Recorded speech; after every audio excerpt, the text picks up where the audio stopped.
တို့လက်ကလေးတွေဆွဲတဲ့အချိန်မှာကိုယ်ရယ်နဲ့လက်နဲ့ပြန်တွဲဖို့အတွက်ကိုအမတို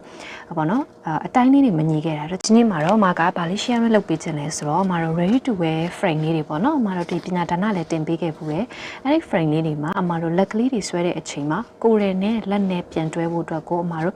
ပေါ့နော်အတိုင်းလေးတွေမညီခဲ့တာတချို့တွေကြောင့်လည်းအမတို့ဗာလဲဆွဲတာတော့ site ချက်နေပဲဒါပေမဲ့အမတို့လက်ကလေးတွေမှာကိုယ်ကင်နဲ့ပေကွေကိုယ်ကင်နဲ့ဒီပေတံလေးတွေရဲ့သဘောတရားလေးနဲ့နည်းနည်းလေးပြောင်းလဲသွားပြီးတော့မှတော့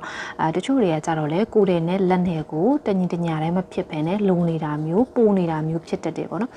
အဲ့ဒီပြဿနာကိုမတို့ဒီမှာဘယ်လိုပြန်ရှင်းမလဲဆိုတော့မလေးကိုမပြောပြပေးမယ်ပေါ့နော်ဘာလို့ဒါလိုအပ်လဲဆိုရင်အမရ small size ကိုအခြေခံပြီးအမတို့ဆွဲသွားတယ်ဆိုပါစို့ဥပမာအမတို့ medium ကိုပဲအခြေခံပြီးဆွဲပေါ့နော်ကိုတစ် size ကိုဆွဲပြီးတော့အမတို့ size တွေကိုပွားသွားကြတာဖြစ်တဲ့အတွက်အမတို့ဒီ size ကိုပထမအဆုံးဆွဲတဲ့ size မှန်မှနောက် size တွေကမှန်မှဖြစ်တယ်အဲ့တော့အမတို့ပထမမှာမှန်ထားရင်အမတို့နောက် size တွေမှန်မှဖြစ်တော့အမတို့ဒီ size ကိုမှန်ဖို့အတွက်ကိုအမတို့ပြန်ညှိဖို့လိုတယ်ပေါ့နော်အဲ့တော့အမတို့ဒါဆိုတာ error တက်တယ်ဟာဆိုတာမှားနေတာမျိုးမဟုတ်ပါဘူး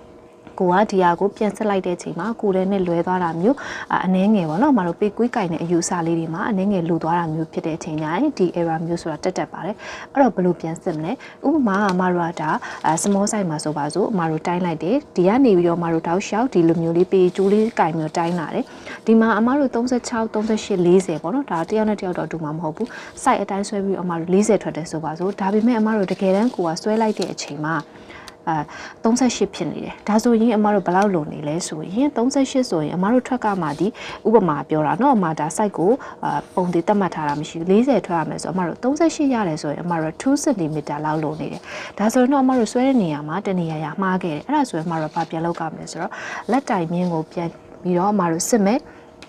ပြီးတော့အမတို့ဒီမှာလက်မောင်းရင်းယူခဲ့တဲ့အမှတ်ကလေးကိုအမတို့ပြန်စစ်မယ်အဲ့ဒါလည်းမှန်နေပြီအဲ့ဒါမှန်နေပြီဆိုတော့အမတို့သိချတယ်2 cm လောက်ကွာနေမှာမဟုတ်ဘူးပေါ့နော်တကယ်လို့အဲ့လိုမျိုးဖြစ်ခဲ့လို့2 cm လောက်ကွာနေတယ်ဆိုရင်အမတို့ကပြန်ပြီးတော့ပြောင်းလဲဖို့လိုတယ်ဒီနေရာမှာအမတို့ 0.5 လောက်ကွာနေရင်တော့ပြဿနာမရှိဘူးဒါကိုဒီတိုင်းပဲထားခဲ့လို့ရတယ်တကယ်လို့2 cm လောက်ထိလိုနေတယ်ဆိုရင်လက်တိုင်လည်းမှန်ပြီလက်မောင်းရင်းလည်းမှန်ပြီဒါပေမဲ့အမတို့ဘယ်နေရာမှာလိုနေလဲသိချမသိဘူးဆိုရင်အမတို့2 cm ဆိုရင်အမတို့က2 cm အပြည့်သွားပေါင်းမထည့်ပဲနဲ့အမတို့ဘာလုပ်မလဲဆိုရင်ဒီနေရာမှာ 1.5 0.5 လောက်ပဲအမတို့လာပြန်ထည့်မယ်ပေါ့နော်အဲ့တော့အမတို့ကတစ်ဖက်နဲ့တစ်ဖက်ကို 1.5 ထည့်မယ်ဆိုတော့ 7.0.75 အဲ့တော့အမတို့ကဗမာပဲသွားထည့်မယ်လက်တိုင်မြင်းကိုအမတို့မကစားပဲနဲ့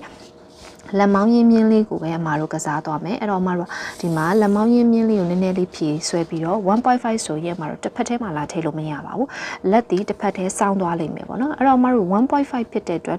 နှစ်ပုံပဲ 1.5 ကိုတစ်ဝက်စ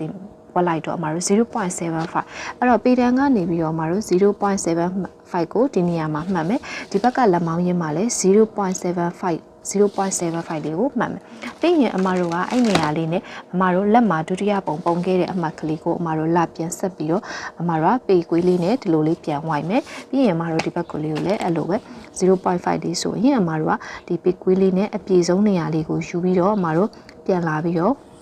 ဝိုက်မယ်ဒါဆိုရင်အမတို့ပြန်စစ်လိုက်တဲ့ချိန်ကျရင်ပြန်စစ်ကြည့်လိုက်ကိုလိုခဲ့တဲ့40ဆိုရင်40 cm ဒီနေရာမှာရှိနေမယ်အဲ့တော့အမတို့ကဒီမှာကိုကလက်ကိုဆွဲလိုက်ပြီးတော့ကိုယ့်ရဲ့ဒီအတိုင်းနေရာလဲမှန်ခဲ့တယ်ကိုဆွဲခဲ့တဲ့ဟာတွေကိုအမတို့ပြန်ပြီးတော့ဆွဲလိုက်တဲ့အချိန်မှာမှန်ရတာနဲ့ဘာလို့မှားနေတာလဲဆိုရင်တော့အမတို့ပေကွေးကင်ခဲ့တဲ့နေရာပေါ်မူတည်ပြီးတော့အမတို့လိုသွားတာတွေပိုသွားတာတွေဖြစ်တယ်အဲ့တော့အခုမတို့ကဒါပထမဆုံးမှပြောရတာဒီလိုနေတာဟုတ်ပြီနော်အခုပိုနေမယ်ပိုနေတယ်ဆိုရင်လည်းအမတို့ကအဲ့လိုပဲအခုနက2 cm လောက်ပိုနေမယ်ဟုတ်ပြီနော်2 cm လောက်ပိုနေမယ်ဆိုရင်လည်းအမတို့ကဒီနေရာမှာ 0.5 လေးပြန်လာနှုတ်ပြီးတော့ 1.5 လေးကိုပဲအမတို့ဘာလုပ်မလဲဆိုရင်ပြန်ပြီးတော့ပြန်နှုတ်မယ်ဆိုရင်တစ်ဖက်ထဲကိုပြန်ဝင်မယ်အမကာလာလေးချိန်ပေးမယ်အဲ့တော့အမတို့တကယ်လို့ပိုနေတယ်ဆိုရင်ဒီဘက်ထဲကို 0.75 0.75 ဘာလို့လဲဆိုတော့အမတို့လက်တိုင်ဒီ site အတိုင်းအမတို့ထားခဲ့တာဖြစ်တဲ့အတွက်ဒီမှာလက်တိုင်မကစားဘဲနဲ့အမတို့ကလက်မောင်းရင်းမှာပဲသွားပြီးတော့အမတို့သွားရွှေ့ပါမယ်လက်မောင်းရင်းလေးကိုပုံသေးထားပြီးတော့အမတို့ Bluetooth ပို့ short လေးလုပ်ပြီးအမတို့ပြန်ပြီးတော့တိုင်းပြီးတော့ adjust ပြန်စစစ်မယ်ပေါ့နော်ဒါဆိုရင်တော့အမတို့လက်တိုင်မြင်းလေးတွေsorry မတို့ဒီလက်ကလေးတွေမှာ error တက်နေတဲ့ပြဿနာလေးတွေကိုမတို့နားလည်သွားမယ်လို့ထင်တယ်အဲ့တော့ကိုကလိုသွားရင်လည်းဘယ်လိုမျိုးပြန်နှုတ်ကမလဲရော့သွားရင်လည်းဘယ်လိုမျိုးပြန်နှုတ်ကမလဲဆိုတာကိုသဘောပေါက်မယ်လို့ထင်ပါတယ်ဒါဆိုရင်တော့မတို့ဒီဗီဒီယိုလေးကနေပြီးတော့နားမလည်တာရှိရင်အောင်မှာ comment မှာရေးခဲ့လို့ရပါတယ်နောက်ထပ် sharing ဗီဒီယိုလေးတွေမှာပြန်တွေ့ပါမယ်နော်